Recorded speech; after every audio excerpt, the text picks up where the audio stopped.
ಆಹಾ, ಮುದ್ದೆ ಮತ್ತು ಚಿತ್ಕವರೆಕಾಳು ಸಾಂಬಾರು ನೋಡ್ತಿದ್ರೆ ಬಾಯಿ ನೀರು ಬರ್ತಿದೆಯಾ? ಯಾರ್ಯಾರು ಬಾಯಿ ನೀರು ಬರ್ತಿದೆ ಅಂತ ಕಮೆಂಟ್ ಮೂಲಕ ತಿಳಿಸಿ. ಇನ್ಯಾಕೆ ಸುಮ್ಮನಿದ್ದೀರಾ? ಚಿತ್ಕವರೆಕಾಳು ಮನೇಲಿತ್ತು ಅಂದರೆ ಆಲೂಗೆಡ್ಡೆ ಬದನೆಕಾಯಿ ಹಾಕಿ ಚಿತ್ಕವರೆಕಾಳು ಸಾಂಬಾರು ಮಾಡಿ ಮುದ್ದೆ ಮಾಡಿ ಊಟ ಮಾಡಿ. ಅದಕ್ಕೆ ಮೊದಲು ರೆಸಿಪಿ ಹೆಂಗೆ ಮಾಡೋದು ಅಂತ ಗೊತ್ತಾಗಬೇಕಲ್ಲ. ಬನ್ನಿ ರೆಸಿಪಿ ಮಾಡೋಣ.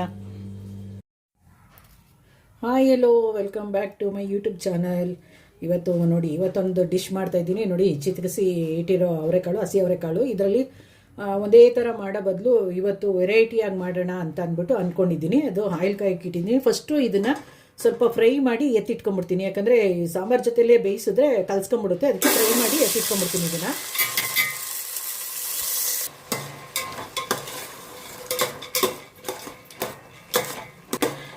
ಫ್ರೈ ಮಾಡಿ ಎತ್ತಿಟ್ಕೊಂಡು ಲಾಸ್ಟಲ್ಲಿ ಉಪ್ಪು ಹಾಕ್ತೀವಲ್ಲ ನಾವು, ಆ ಟೈಮಲ್ಲಿ ಹಾಕಿದ್ರೆ ಕಲ್ಸ್ಕೊಳ್ಳಲ್ಲ ಇದು. ನೋಡಿ, ಕಾಳು ಫ್ರೈ ಆಗಿದೆ. ಇದನ್ನೆಲ್ಲ ತಗೊಂಡ್ಬಿಡ್ತೀನಿ.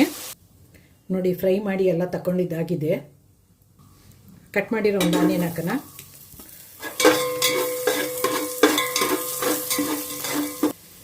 ಆನಿಯನ್ ಜೊತೆಗೆ ತೊಳೆದಿಟ್ಕೊಂಡಿರೋ ಮೆಂತ್ಯ ಸೊಪ್ಪು ಹಾಕ್ತೀನಿ. ಅದನ್ನು ಸ್ವಲ್ಪ ಚೆನ್ನಾಗಿ ಆಯಿಲಲ್ಲಿ ಫ್ರೈ ಮಾಡ್ಕೊತೀನಿ ನಾನು. ಮೆಂತ್ಯ ಸೊಪ್ಪು ಫ್ರೈ ಆಗಿದೆ. ಈಗ ಆಲೂಗೆಡ್ಡೆ ಹಾಕೋಣ. ಅದನ್ನು ಸ್ವಲ್ಪ ಆಯಿಲಲ್ಲಿ ಫ್ರೈ ಮಾಡ್ಕೊಳ್ಳೋಣ. ಇದನ್ನು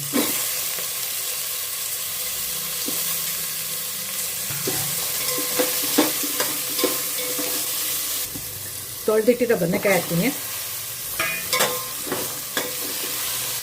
ಬದನೆಕಾಯಿ ಫ್ರೈ ಆಗಿದೆ. ಶುಂಠಿ ಬೆಳ್ಳುಳ್ಳಿ ಪೇಸ್ಟ್ ಹಾಕ್ತೀನಿ. ಈಗ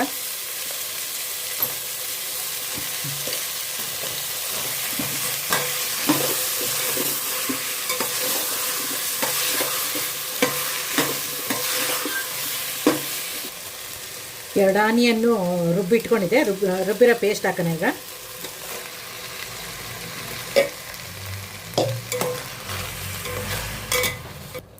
ಸ್ವಲ್ಪ ಅರಿಶಿನ ಹಾಕ್ತೀನಿ.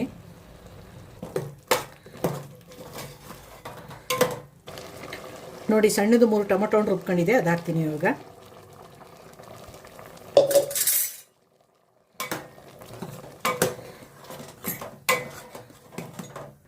ಮುಚ್ಚಿಬಿಡೋಣ, ಬೇಯಲಿ ಚೆನ್ನಾಗಿ. ಸ್ವಲ್ಪ ಚೆನ್ನಾಗಿ ಬೇಯ್ತಾ ಇದೆ ನೋಡಿ. ಇವಾಗ ಇದಕ್ಕೆ ಒಂದು ಅರ್ಧ ಸ್ಪೂನಷ್ಟು ಚಕ್ಕೆ ಲವಂಗದ ಪುಡಿ ಹಾಕ್ತೀನಿ.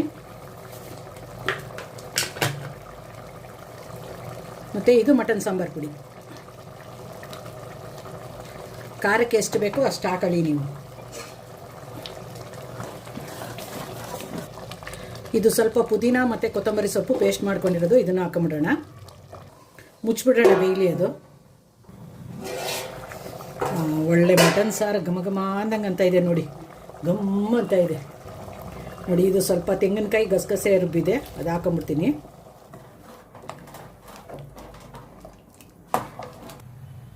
ಉಪ್ಪು ಹಾಕೋತೀನಿ ಇವಾಗ. ನೋಡಿ, ಫ್ರೈ ಮಾಡಿ ಇಟ್ಕೊಂಡಿರೋ ಅವರೆಕಾಳು ಇವಾಗ ಹಾಕ್ತೀನಿ. ಈಗ ಅದು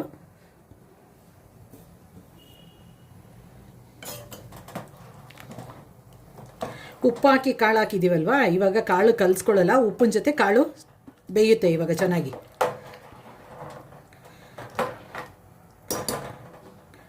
ಬೇಯಲಿ, ಮುಚ್ಚಿಬಿಡೋಣ. ಈಗ ಪೂರ್ತಿ ಮುಚ್ಚೋದು ಬೇಡ, ಉಪ್ಪು ಬಂದ್ಬಿಡುತ್ತೆ. ಅರ್ಧ ಮುಚ್ಚೋಣ, ಬೇಯಲಿ ಇದು.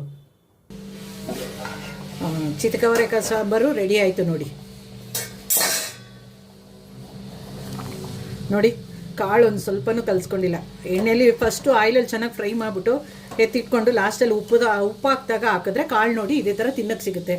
ಚಿತ್ಕವರೆಕಾಳು ಸಾಂಬಾರು ರೆಡಿ ಆಯಿತು.